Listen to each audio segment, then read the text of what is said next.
നമ്മളിത് കഴിഞ്ഞ ആഴ്ച എടുത്തു വെച്ചിരിക്കുന്ന കറിവേപ്പിൻ്റെ ഇലയാണേ. അപ്പം ഞാൻ ഇതിനകത്തേക്ക് കുടഞ്ഞിട്ടു. അപ്പോൾ അതേ വലിയ കുഴപ്പമൊന്നും ഇല്ലാതെയാണ് ഇപ്പോഴും ഇരിക്കുന്നത്.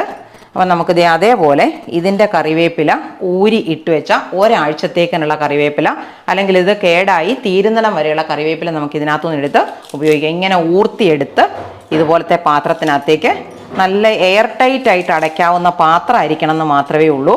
അപ്പോൾ ഫ്രഷായിട്ട് തന്നെ. പിന്നെ ഒരു കാര്യം ഇതാണ്, നമ്മളിത് കൊണ്ടുവരുന്ന ഉടനെ തന്നെ ഇത് എടുത്തു വെച്ചോണം, അല്ലാതെ വാടിയതിന് ശേഷം എടുത്തു വെക്കാമെന്ന് വിചാരിക്കരുത്. അപ്പം ഞാനിത് മുഴുവനും ഊരിയിട്ടതിന് ശേഷം കാണിക്കാം. അപ്പോൾ നമ്മളിത് ഇതിലെ ഏകദേശം മുഴുവൻ ഇലയും തന്നെ ഊർത്തിയെടുത്ത് ഈ പാത്രത്തിനകത്ത് വെച്ചിട്ടുണ്ട്. ഇനി ഇത് നല്ല മുറുക്കി അടച്ച് ഫ്രിഡ്ജിനകത്ത് വെച്ചിരുന്നാൽ ഇത് തീരുന്നിടം വരെ ഉപയോഗിക്കാനായിട്ട് പറ്റും.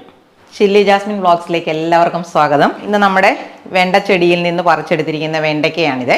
ഇത് നമുക്കൊന്ന് തോരൻ വെക്കണം. ആദ്യം ഞാൻ ചെയ്തിരിക്കുന്നത് ഈ വെണ്ടയ്ക്ക മുഴുവനും ഇതിൻ്റെ തലയറ്റും വാലറ്റും മുറിച്ച് കളഞ്ഞ് കഴുകിയെടുത്തു. അതിൻ്റെ കൂടെ നമുക്കിതിന് ഉപയോഗിക്കാനായിട്ട് ഒരു 1, 2, 3, 4 പച്ചമുളകും കൂടെ, 4-5 പച്ചമുളക് എടുത്തിട്ടുണ്ട്. അരിഞ്ഞ് നോക്കുമ്പോഴത്തെ അളവനുസരിച്ച് 4 എണ്ണം അല്ലെങ്കിൽ 5 എണ്ണം ഇതിനകത്തേക്ക് ചേർക്കാം. അപ്പം ഞാനിത് അരിയാൻ പോവാണേ. അപ്പോൾ നമ്മളിത് അരിയുന്നതെന്ന് പറഞ്ഞാൽ ഞാൻ ചെയ്യുന്നത് ഇതിനെ 4ആയിട്ട് ഒരു വെണ്ടയെ ഇതുപോലെ അകത്തൂടെ കീറിയെടുക്കും. കണ്ടോ, 1, 2, 3, 4 പീസായിട്ട് കീറിയെടുത്തതിന് ശേഷം ചെറുതായിട്ട് അരിയുക ചെയ്യുന്നത്. അപ്പോൾ ഇങ്ങനെ വെച്ചിട്ട് കണ്ടോ, ഈ രീതിക്ക് നല്ല കനം കുറച്ച് വേണം വെണ്ടയ്ക്കയെ അരിയാൻ.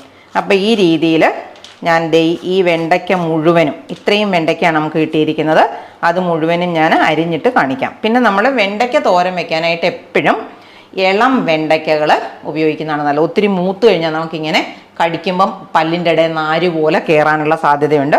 അപ്പോൾ ഇതേപോലെ ഞാൻ ഇത് മുഴുവനും അരിഞ്ഞിട്ട് കാണിച്ചു തരാം. നമ്മുടെ വെണ്ടയ്ക്ക ഇതേപോലെ മുഴുവനും അരിഞ്ഞെടുത്തിട്ടുണ്ട്. ഞാൻ 5 മുളക് എടുത്തതാണ്. അതിനകത്ത് 4 പച്ചമുളക് 4ആയിട്ട് കീറിയിട്ടുണ്ട്. 4ആയിട്ട് കീറിയിട്ട് ചെറുതായിട്ട് അരിഞ്ഞെടുത്തിരിക്കുവാണ് 4 പച്ചമുളക്. പിന്നെ വെണ്ടയ്ക്കയുടെ തോരന് ഞാൻ ഉള്ളി ചേർക്കുന്നില്ല. അപ്പം വെണ്ടയ്ക്കയും കൊണ്ട് പച്ചമുളകുണ്ട്. പിന്നെ ഞാൻ ഇതിനകത്ത് ഇടാൻ വേണ്ടി തേങ്ങ എടുത്തിട്ടുണ്ട്. പിന്നെ ഇതിനകത്ത് ചേർക്കാനായിട്ട് ഞാൻ കറിവേപ്പില എടുത്തിട്ടുണ്ട്, അതുപോലെ വെളിച്ചെണ്ണ. അപ്പോൾ ഞാൻ ചീനച്ചട്ടി അടുപ്പത്ത് വെച്ചിട്ട് തീ കത്തിക്കുവാണേ. ഉള്ളതിൽ ചെറിയ അടുപ്പ് ഇതാണ്, അതുകൊണ്ടാണ് എടുക്കുന്നത്. തോരൻ എപ്പോഴും ചൂട് കുറഞ്ഞ് കിടന്ന് വേകുന്നതാണ് നല്ലത്. അപ്പോൾ ഇതിനകത്തേക്ക് ഞാൻ കുറച്ച് വെളിച്ചെണ്ണ ഒഴിക്കുക. ഒരു ടേബിൾ സ്പൂൺ വെളിച്ചെണ്ണ ഒഴിക്കാം. അത്രത്തിൻ്റെ ആവശ്യമേ നമുക്കുള്ളൂ. ഇനി ആ എണ്ണയൊന്ന് ചൂടായി വരട്ടെ. അപ്പോൾ നമ്മളൊരു ചീനച്ചട്ടി വെച്ച് അതിനകത്ത് 1 ടേബിൾ സ്പൂൺ വെളിച്ചെണ്ണ ഒഴിച്ച് തീ കത്തിച്ച് എണ്ണ ചൂടാക്കാൻ വെച്ചിരിക്കുവാണേ. എണ്ണ ഇനി നന്നായിട്ട് ചൂടായിട്ട് വരട്ടെ. നമ്മുടെ എണ്ണ നല്ലോണം ചൂടായി വന്നിട്ടുണ്ട്. അപ്പോൾ നമ്മുടെ കറിവേപ്പില നമ്മളിന്ന് ടെറസിൽ നിന്ന് പറിച്ചുകൊണ്ട് വന്നിട്ട് ഇത് ഇല ഓരോന്നും ഊരി ഈ കുപ്പി, ഇത് ഗ്ലാസിൻ്റെ കുപ്പിയാണേ, ഇതിനകത്തിട്ട് വെച്ചിരിക്കുന്നതാണ്. അപ്പം നല്ല ഫ്രഷായിട്ട് തന്നെ ഇരുന്നോളും. ആ കറിവേപ്പില ഞാൻ കുറച്ച് ഇതിനകത്തേക്ക് ഇട്ട് കൊടുക്കുക. അപ്പോൾ എണ്ണ നല്ലോണം ചൂടായിട്ടുള്ളത് കൊണ്ടാണ് നമ്മൾ കറിവേപ്പില ഇടുമ്പോൾ ഇതേപോലത്തെ ശബ്ദം കേൾക്കും. കുറച്ച് കൂടുതൽ കറിവേപ്പില ഇടുന്നോട്ടെ, നമ്മുടെ തന്നെയാണല്ലോ. അപ്പോൾ നമ്മളിത് ചൂടായി വന്നു കഴിയുമ്പോൾ ഇനി ചെയ്യേണ്ടത്, കറിവേപ്പില ചൂടായി കഴിയുമ്പോൾ ഇതിന് ഞാൻ കടുകൊന്നും ചേർക്കുന്നില്ല കേട്ടോ. ചൂടായി വന്നു കഴിയുമ്പം നമ്മളുടെ പച്ചമുളക് ചെറുതായിട്ട് അരിഞ്ഞത് ഇതിനകത്തേക്ക് ആദ്യം ഇട്ട് കൊടുക്കുക. ഈ പച്ചമുളക് ഇട്ടിട്ട് നമ്മളൊന്ന് നല്ല പോലെ ഇളക്കി കൊടുക്കണം. അപ്പോൾ പച്ചമുളക് ഒന്ന് ചെറുതായിട്ട് ചൂടായാൽ മതി, ചൂടാകട്ടെ. ഈ പച്ചമുളക് ചൂടായാൽ ഉടനെ നമ്മൾ ഇതിനകത്തേക്ക് ചേർക്കുന്നത് തേങ്ങയാണേ. അപ്പോൾ ഞാൻ കുറച്ച് തേങ്ങ, ഇത്രയും തേങ്ങയാണ്. അപ്പം ഞാൻ തേങ്ങ ഇടുന്നതിൻ്റെ അളവ് കാണുന്നുണ്ടല്ലോ. അപ്പം ഏകദേശം ഇത്രയും തേങ്ങ. പിന്നെ ഏത് തോരനാണെങ്കിലും ഇച്ചിരി കൂടുതലായാലും പച്ചക്കറികൾക്ക് ചേർക്കുമ്പം കുഴപ്പമില്ല. അപ്പോൾ നമ്മളിത് ഇത്രയും തേങ്ങ ഇട്ടിട്ടു. ആ തേങ്ങ ഇട്ടതിന് ശേഷം നല്ലതുപോലെ ഒന്ന് ചൂടാക്കാനായിട്ട് വെക്കണേ. അപ്പോൾ തേങ്ങയിലെ വെള്ളം കുറച്ചെങ്കിലും ഒന്ന് വറ്റിക്കോട്ടെ. ഇതേപോലെ നമ്മൾ തേങ്ങ ഇടുമ്പോൾ നമ്മളങ്ങോട്ട് വറുത്തരയ്ക്കാനായിട്ടൊന്നും ചൂടാകുന്നത് പോലെ ഒന്നും വേണ്ട. ജസ്റ്റ് ഇതൊന്ന് നല്ലോണം ചൂടായി ആ വെള്ളം ഒന്ന് വലിഞ്ഞാൽ മതി. നമ്മളൊന്ന് ഇളക്കി കൊടുത്തോണം, ഇത് ചുവട്ടി പിടിക്കാതിരിക്കാൻ വേണ്ടി. ശകലം തീ കുറച്ചിടാം. അങ്ങനെ നമ്മൾ തേങ്ങയിട്ട് അതിൻ്റെ ഒന്ന് വെള്ളം വലിയുന്നിടം വരെ പതുക്കെ നമുക്കൊന്ന് ഇളക്കി കൊടുക്കാം. ഇതുപോലെ തേങ്ങയൊന്ന് ചെറുതായിട്ട് ചൂടായി. അപ്പോൾ നമുക്കിത് ഇതിൻ്റെ സൈഡിലൊക്കെ പറ്റി പിടിച്ചിരിക്കുന്നുണ്ട് തേങ്ങയെ. ഇങ്ങനെ ഒന്ന് കൊട്ടിയിടാം. ചിലരാണെങ്കിൽ ഇത് ഇങ്ങനെ പാത്രത്തിൻ്റെ സൈഡിൽ ഇങ്ങനെ കൊട്ടും. അപ്പോൾ ഇത് ഏതോ ഒരു സിനിമയ്ക്കകത്ത് പറയുന്നുണ്ട്, കറി വെക്കുന്ന അവസരത്തിൽ അവരുടെ അമ്മ ഇതേപോലെ പാത്രത്തിൻ്റെ സൈഡിൽ ഇങ്ങനെ ഈ സ്പൂൺ വെച്ചിട്ട് തട്ടി കൊടുക്കുന്നു കേട്ടോ. അത് ഏത് സിനിമയാണെന്ന് ഓർക്കുന്നവരുണ്ട് എന്ന് കമൻറ്റ് ബോക്സിനകത്ത് ഇട്ടേക്കണേ. തേങ്ങയുടെ വെള്ളം ഇതുപോലെ വലിഞ്ഞു കഴിയുമ്പോൾ ഞാൻ ഇതിനകത്തേക്ക് ഈ വെണ്ടയ്ക്ക അരിഞ്ഞിടുവാണേ. വെണ്ടയ്ക്കയ്ക്ക് എപ്പോഴും നമ്മൾ അരിയുമ്പം ചെറിയ ഒരു വഴുവഴുപ്പുണ്ട്. അത് തീരെ വഴുവഴുപ്പ് ഇഷ്ടമില്ലാത്തവരാണെങ്കിൽ എന്തെങ്കിലും ഒരു പുളിയുള്ളത് തൈരിനകത്തോ വെള്ളത്തിനകത്തോട്ട് ഒരു ഇച്ചിരി തൈര് ചേർത്തിട്ട് അല്ലെങ്കിൽ ഒരു 1/2 ടീസ്പൂൺ വിനാഗിരി ചേർത്തിട്ട് അതിനകത്ത് കഴുകി എടുക്കുവാണെങ്കിൽ ആ വഴുവഴുപ്പ് മാറിക്കിട്ടും. അപ്പം ഞാൻ അങ്ങനെയൊന്നും ചെയ്യുന്നില്ല. നമ്മുടെ ഫ്രഷ് ആയിട്ടുള്ള വെണ്ടയ്ക്കയാണല്ലോ. അപ്പം ഞാൻ എൻ്റെ വെണ്ടയ്ക്ക ഇതിനകത്തേക്ക് ഇട്ട് കൊടുക്കുവാണേ. അപ്പം നമ്മൾ ഓർത്തോണം, നമ്മൾ ഇതുവരെ ഉപ്പ് ചേർത്ത് കൊടുത്തിട്ടില്ല കേട്ടോ. അപ്പം വെണ്ടയ്ക്ക നമ്മൾ പാചകം ചെയ്യുമ്പം ആദ്യം തന്നെ ഇതുപോലെ ഉപ്പ് ചേർത്ത് കൊടുക്കാൻ പാടില്ല. ഇപ്പം നമ്മൾ സാധാരണ തോരനൊക്കെ വെക്കാനാണെങ്കിൽ നമ്മളിങ്ങനെയൊക്കെ ചേർത്തിട്ട് തട്ടിപ്പൊത്തി വയ്ക്കും. അപ്പോൾ ഈ വെണ്ടയ്ക്ക തോരൻ വയ്ക്കുമ്പം നമ്മൾ തട്ടിപ്പൊത്തി വെക്കണ്ട കേട്ടോ. അപ്പോൾ ആ വഴുവഴുപ്പ് കണ്ടമാനം കൂടിപ്പോകും. അതുകൊണ്ട് നമ്മളിത് ഇതുപോലെ നിരത്തിയിട്ട് തീ കുറച്ച് വെച്ചാൽ മതിയേ. അപ്പോൾ ഇങ്ങനെ തന്നെ ഇത് കുറച്ച് നേരം കിടക്കട്ടെ. ഇപ്പം ഞാൻ ഇതുവരെ ഉപ്പ് ചേർത്തിട്ടില്ല. അപ്പോൾ ഈ രീതിയിൽ തന്നെ ഇത് കുറച്ച് നേരം കിടന്ന് ഇതിൻ്റെ വെള്ളം ഒന്ന് വലിയട്ടെ. ഇടയ്ക്ക് നമ്മളിത് ഇതുപോലെ ഒന്ന് ഇളക്കി കൊടുത്തേക്കണേ. പതുക്കെ തീ കുറഞ്ഞ് വേകുന്നതാണ് നല്ലത്. ഇങ്ങനെ നമ്മൾ ഇട്ട് കഴിഞ്ഞ് കുറച്ച് നേരം കഴിയുമ്പം നമ്മൾ ഇളക്കിക്കൊണ്ടിരുന്ന് നോക്കുവാണെങ്കിൽ ആ വെണ്ടയ്ക്കയുടെ വഴുവഴുപ്പൊക്കെ കുറഞ്ഞതുപോലെ നമുക്ക് തോന്നിക്കുവേ. അങ്ങനെ വഴുവഴുപ്പ് നല്ലോണം മാറിയതിന് ശേഷം വേണം ഉപ്പ് ചേർക്കാൻ. ഇതിപ്പം നമ്മളൊരു 1/2 ടീസ്പൂൺ ഉപ്പ് എടുത്ത് വെച്ചിട്ടുണ്ട്. അപ്പോൾ നമുക്ക് ഈ ഉപ്പ് ഇതിനകത്തേക്ക് ഇട്ട് കൊടുക്കാം. കണ്ടോ, ഇങ്ങനെ ഉപ്പ് വെണ്ടയ്ക്കയുടെ തോരൻ വെക്കുമ്പം ആദ്യമേ ചേർക്കരുത്. വെണ്ടയ്ക്കയുടെ വഴുവഴുപ്പ് പോകാതെ നിൽക്കും. അപ്പോൾ ഇതുപോലെ കുറച്ച് സമയം കഴിഞ്ഞിട്ട് മാത്രമേ വെണ്ടയ്ക്കയിലേക്ക് ഉപ്പ് ചേർത്ത് കൊടുക്കാവുള്ളൂ. അപ്പം തന്നെ ഇളക്കുകയും വേണ്ട, കുറച്ച് സമയം കഴിഞ്ഞിട്ട് പതുക്കെ നമ്മളിതൊന്ന് ഇളക്കി കൊടുത്താൽ മതി. ഇനി ഇതിങ്ങനെ നിരന്ന് തന്നെ കിടന്നാൽ മതി. തീ വളരെ കുറച്ച് കിടക്കണം. ഇടയ്ക്കിടയ്ക്ക് നമ്മളിതൊന്ന് ഇളക്കി കൊടുത്താൽ മതി. ഒരിക്കലും നമ്മൾ സാധാരണ തോരൻ വെക്കുന്ന പോലെ തട്ടിപ്പൊത്തി വയ്ക്കരുത്. അപ്പോൾ നമുക്കിനി ഇത് കുറച്ച് കഴിഞ്ഞിട്ട് കാണാം. അപ്പോൾ ചെറുതായിട്ട് തീ കിടപ്പുണ്ട് കേട്ടോ. ഈ മാങ്ങ ഞാൻ അരിയുന്നത് എന്തിനാണെന്നറിയോ? ഇതൊരു ചമ്മന്തി ഇടിക്കാൻ വേണ്ടിയിട്ടാണേ. എനിക്കൊരു പൂള്, ഒരു നല്ല പീസ് മാങ്ങ കിട്ടിയാൽ മതി. അപ്പം ഞാൻ ഇതൊന്ന് ഇതുപോലെ ചെത്തിയെടുക്കട്ടെ. അപ്പോൾ ഇത്രയും കൂടെ എടുത്തേക്കാം.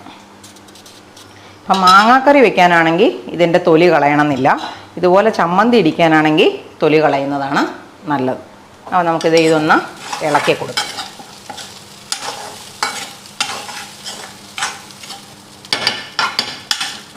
ഇങ്ങനെ നമ്മൾ കണ്ടോ വെണ്ടയ്ക്ക തോരൻ വെക്കുമ്പം ഇതിന് ചെറിയൊരു കളർ വരുന്നുണ്ട്, കളർ മാറുന്നുണ്ട് കണ്ടോ. ആ കളർ മാറുന്നിടം വരെ ഇതുപോലെ കിടന്ന് തോർന്ന് കിട്ടുന്നതാണ് നല്ലത്. അതിന് മുന്നേ നമ്മൾ തീ നിർത്തിയാലും കുഴപ്പമില്ല. ചില ആളുകൾക്കാണെങ്കിൽ ഇതിൻ്റെ പച്ചപ്പോട് കൂടി കിട്ടണം. അങ്ങനെയാണെങ്കിൽ നമുക്ക് നേരത്തെ നിർത്താം. അപ്പോൾ എനിക്കിത് കുറച്ചും കൂടെ ഒന്ന് ചുവന്ന പോലെ കിട്ടുന്നതാണ് ഇഷ്ടം. അപ്പോൾ ഈ തീ കുറഞ്ഞിങ്ങനെ കിടന്നാൽ മതി. നമ്മൾ ഇടയ്ക്ക് ഓർക്കുമ്പോൾ ഒന്ന് ഇളക്കി കൊടുത്താൽ മതി. അപ്പോൾ ഇങ്ങനെ കിടക്കട്ടെ. നമ്മുടെ വെണ്ടയ്ക്കത്തോരൻ കണ്ടോ, ചെറുതായിട്ട് കണ്ടോ കളറൊക്കെ മാറി വന്നിട്ടുണ്ട്. ഇതിങ്ങനെ വെറുതെ നിരത്തിയിട്ട് ഇടയ്ക്കിടയ്ക്ക് ഇളക്കി കൊടുത്താൽ മാത്രം മതി. ഇങ്ങനെ വരും. ഇപ്പോൾ വെണ്ടയ്ക്കത്തോരൻ ഒരു വഴുവഴുപ്പോ ഒന്നും കാണത്തില്ല.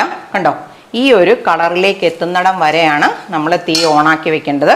ഇനി നമുക്ക് ഈ തീ ഓഫാക്കാം. ചീനച്ചട്ടിയുടെ ചൂട് കൊണ്ട് ഇത് കുറച്ച് നേരം കൂടെ ഇതിന് നല്ല ചൂട് കിട്ടും. ഞാൻ ഇതുപോലൊരു ഇരുമ്പ് തവ അടുപ്പത്ത് വെക്കുവാണേ. ഇതെന്നാന്നറിയാലോ, ഇത് ഉണങ്ങിയ ചെമ്മീൻ ചമ്മന്തി ഇടിക്കാൻ വേണ്ടി വാങ്ങിച്ചതാണ് 2 പാക്കറ്റ്. ഇതിൻ്റെ ഒരു പാക്കറ്റിന് വില എന്നാന്ന് എനിക്കറിയത്തില്ല, ചെറിയ വിലയേ ഉള്ളൂ. അപ്പം ഞാൻ ഇതേപോലെ പൊട്ടിച്ചിട്ട് ഇതിനകത്തേക്ക് ഇട്ട് കൊടുക്കും. കണ്ടോ. അപ്പോൾ അതേപോലെ തന്നെ ഈ രണ്ടാമത്തെ പാത്രത്തിൽ ഇതിനകത്ത് നമുക്ക് ഈ ചെറിയ തലയും അതുപോലുള്ള ചില ഭാഗങ്ങളൊക്കെ മാറ്റിക്കളയാനുണ്ട്. അപ്പോൾ ചൂടാക്കിയിട്ട് വേണം അത് ചെയ്യാൻ. അതിന് വേണ്ടിയിട്ടാണ് നമ്മളിങ്ങനെ ചെയ്യുന്നത്. എന്നിട്ട് നമുക്കിനി തീ ഓണാക്കി കൊടുക്കാം. അപ്പോൾ തീ ഓണായിട്ടുണ്ട്. കുറച്ചിട്ടാൽ മതി. നമ്മളിതേ ഇതുപോലെ ചെറുതായിട്ട് ഇളക്കി കൊടുക്കുവേ. അപ്പോൾ ഇതിനൊരു ചെറിയ കളർ മാറ്റം വരും. ആ സമയം വരെയാണ് നമ്മളിതിനെ ചൂടാക്കേണ്ടത്. ഇങ്ങനെ ഇളക്കി കൊടുക്കണം. ഈ ഇളക്കി കൊടുക്കുന്നതിൻ്റെ കൂട്ടത്തിൽ 2 ഉണക്കമുളകും കൂടെ ഇട്ട് കൊടുക്കുവാണെങ്കിൽ അതും കൂടെ നമുക്ക് ചൂടായി കിട്ടുവേ. അപ്പം ഞാൻ ഈ പാത്രത്തിനകത്തുനിന്ന് ഒരു 3-4 ഉണക്കമുളക്, അപ്പോൾ അതിൻ്റെ ഞെടുപ്പൊക്കെ കളഞ്ഞിട്ട് കൊടുത്താൽ മതി. അപ്പോൾ ഒരു 3-4 എണ്ണം, 4-5 നമുക്ക് അതിൻ്റെ എരിവ് അനുസരിച്ച്, ഇപ്പം എരിവ് കൂടുതൽ വേണ്ടവർക്കാണ് അതിനനുസരിച്ച് ഇടാം. ഞാനിപ്പോൾ ഇതിനകത്തേക്കൊരു നല്ല വലിപ്പമുള്ള, സാമാന്യം നല്ല വലിപ്പമുള്ള ഉണക്കമുളക് 5 എണ്ണം ഇട്ട് കൊടുക്കുന്നുണ്ട്. അപ്പോൾ ഈ ചെമ്മീൻ ചൂടാകുന്നതിനൊപ്പം തന്നെ ഈ മുളകും കൂടെ നമുക്ക് ചൂടായി കിട്ടും. പിന്നെ അതിൻ്റെ കളറിനൊരു ചെറിയ മാറ്റം, ഒരു ചെറിയ ചുവപ്പ് നിറത്തിലേക്ക് വരുന്നുണ്ട്. ആ സമയമാണ് നമ്മൾ ചൂടാക്കേണ്ടത്. ഇച്ചിരി കൂടെ ചൂടാകാനുണ്ട്. കണ്ടോ, ഇതുപോലെ നമ്മൾ ഒരു ചെറിയ ചുവപ്പ് നിറം. പിന്നെ ഇത് ഒരു കിലികിലാന്നൊരു ശബ്ദം കേൾക്കും നമുക്ക് ഇളക്കുമ്പം. നിങ്ങൾക്ക് കേൾക്കാവോ അത്? അപ്പം ഇതുപോലെ ഒരു കിലികിലാന്ന് ശബ്ദം കേൾക്കുന്നിടം വരെയാണ്. പിന്നെ ഈ മുളകാണെങ്കിൽ നമുക്ക് നോക്കിയറിയാം ചെറുതായിട്ട് മുളകിന് കളറും മാറുന്നുണ്ട്. അപ്പം നമ്മൾ ഈ തീ അങ്ങ് നിർത്തിക്കണം. ഇനി അത് ശകലം തണുത്തിട്ട് വേണം നമുക്കിതിൻ്റെ ബാക്കി കാര്യങ്ങൾ ചെയ്യാൻ. തണുക്കാനുള്ള എളുപ്പത്തിന് ഞാൻ ഈ പാത്രത്തിനകത്തേക്ക് ഇതിനെ മാറ്റുവാണേ. ഇവിടെ കിടന്നിത് തണുക്കട്ടെ.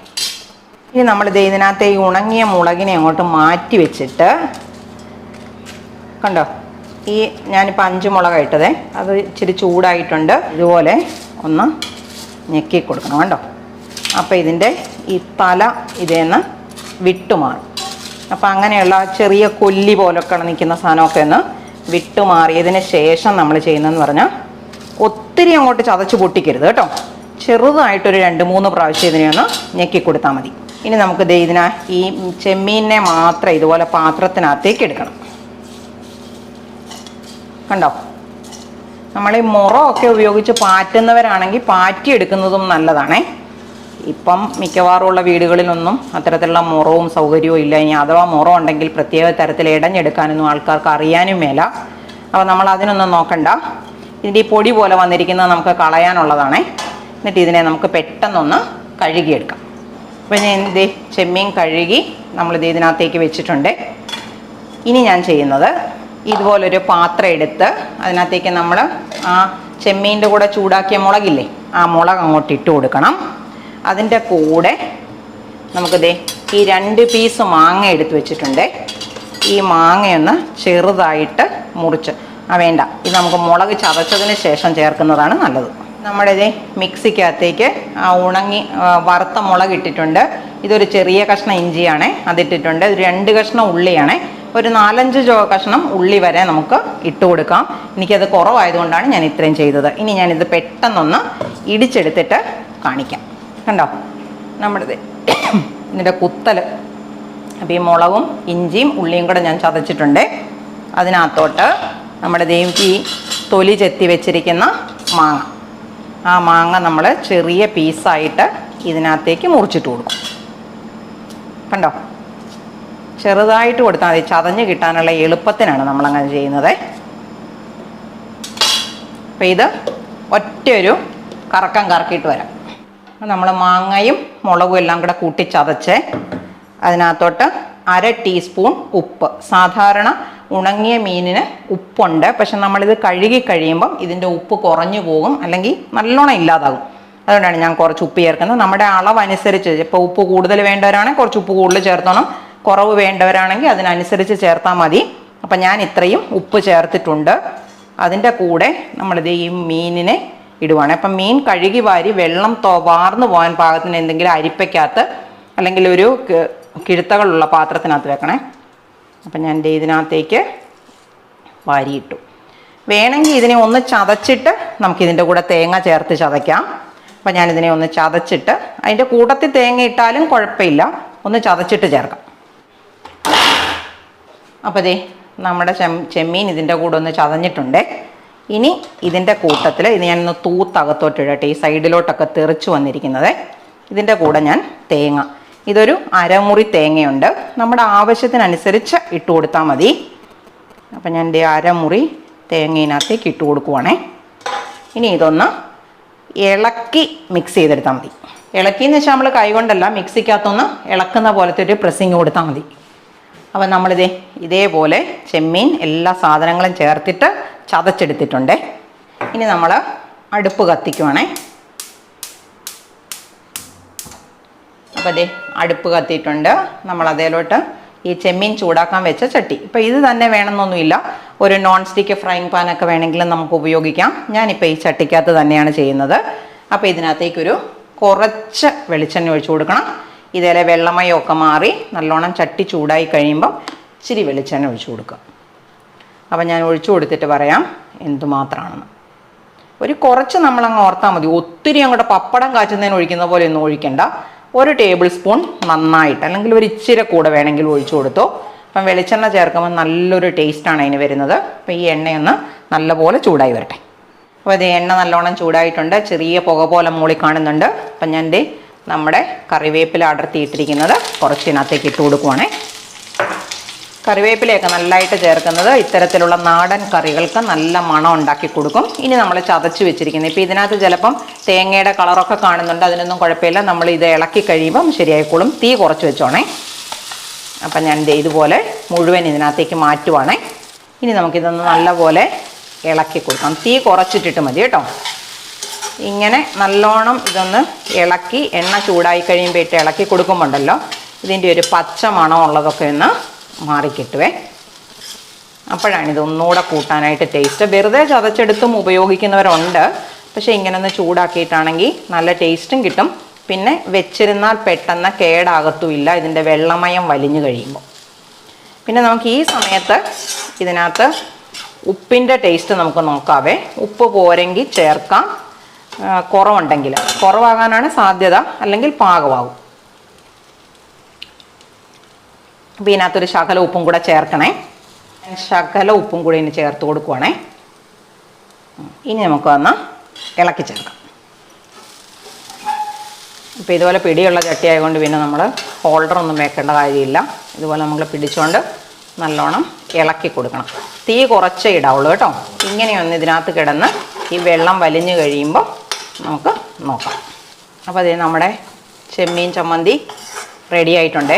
വേണമെങ്കിൽ ഈ അവസരത്തിൽ ഒരു ഇച്ചിരി വെളിച്ചെണ്ണ കൂടെ ഒഴിച്ചു കൊടുക്കാം. കൊടുത്തില്ലെങ്കിലും കുഴപ്പമില്ല. നമുക്കിത് പാത്രത്തിലേക്ക് മാറ്റാം.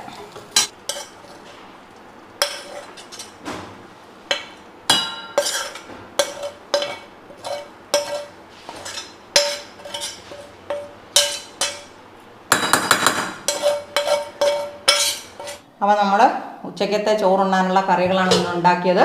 നമുക്ക് കുറച്ച് ചോറൊന്ന് എടുത്ത് ഇതിൻ്റെ കറിയുടെ ടേസ്റ്റ് നോക്കാവേ. അപ്പോൾ ഈ പാത്രത്തിനകത്ത് ചോറ് ഞാൻ എടുത്ത് വെച്ചിട്ടുണ്ട്. ഇനി ആവശ്യാനുസരണം എടുത്താൽ മതി.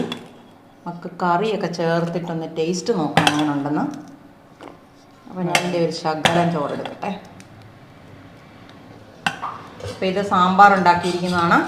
ആർക്കൊക്കെ വേണം സാമ്പാർ? വേണം? കുറച്ച് പകുതി ശിവന് വേണം. അപ്പോൾ കുറച്ച് സാമ്പാർ നമ്മുടെ ഇതിലോട്ട് വീഴാൻ നോക്കണം. ശകലം ഇനി നമ്മുടെ വെണ്ടയ്ക്കത്തോരനാണ്. വെണ്ടയ്ക്കത്തോരൻ ടേസ്റ്റ് ചെയ്ത് നോക്കിയിട്ട് പറഞ്ഞ ശിവ. അവനൊന്നും ഇഷ്ടമൊന്നുമാണെന്ന് എനിക്ക് തോന്നുന്നില്ല, എന്നാലും നീ ടേസ്റ്റ് പറഞ്ഞേ പറ്റും. നല്ല തോരനാണ്. അതത് ഇടുമ്പോൾ അറിയാം വെണ്ടയ്ക്കയുടെ ആ കൊഴുകൊഴുത്ത സ്വഭാവം ഒന്നുമില്ല അതിന്. നല്ല തോരൻ. ഉപ്പുണ്ടോ? നല്ലതാണോ നോക്കി തോരൻ? കൂട്ടുന്നവരോട് ചോദിച്ചിട്ടില്ലേ അറിയുള്ളൂ. എനിക്കാണ് ഇതുപോലെ വെണ്ടയ്ക്കാത്തോരനും പാവയ്ക്കാത്തോരനും ഒക്കെ വെച്ചാൽ അത് മാത്രം മതി ശരിക്കും പറഞ്ഞാൽ ചോറിന്. കൊള്ളാവോ? ഈ ചെമ്മീൻ ചമ്മന്തി നോക്കി, അതാണ് ശിവത്ത് ടേസ്റ്റ് പറയും. വേണ്ടേ?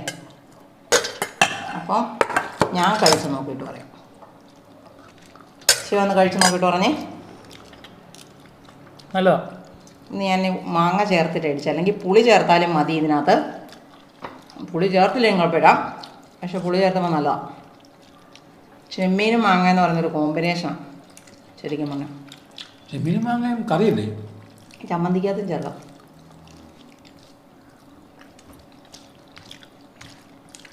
വെണ്ടയ്ക്കാത്തോരൻ സൂപ്പർ. ചെമ്മീൻ ചമ്മന്തി നല്ല. അപ്പോൾ നമുക്കിതൊന്ന് കഴിച്ചു തീർക്കാം. എല്ലാവരും ഇതേപോലെ ഒന്ന് ഉണ്ടാക്കി നോക്കണം. നല്ല സൂപ്പർ ടേസ്റ്റാണ്.